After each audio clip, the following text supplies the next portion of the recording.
Pakibati nga po inyong mga katabi, sabihin ninyo sa mga katabi ninyo, maligayang Pasko.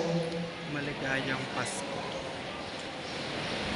Totoo po na Christmas po ngayon, totoo na Pasko ngayon, ang Pasko ng pagsilang tuwing December 25 ay nakikihati lang, nakikihiram lamang sa tunay na Pasko ngayon, ang kauna-unahang Pasko, yung Pasko ng pagkabuhay ng ating Panginoon na pinagdiriwang natin ngayong araw na ito.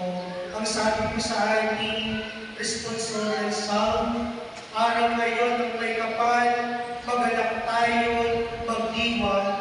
Ito yung payak na mensahe ng ating salmong tugunan na dapat tayong magalak sapagkat katulad ng sinabi ni San Pablo, kung hindi nabuhay ang Panginoon, walang saysay ang ating pananampalataya.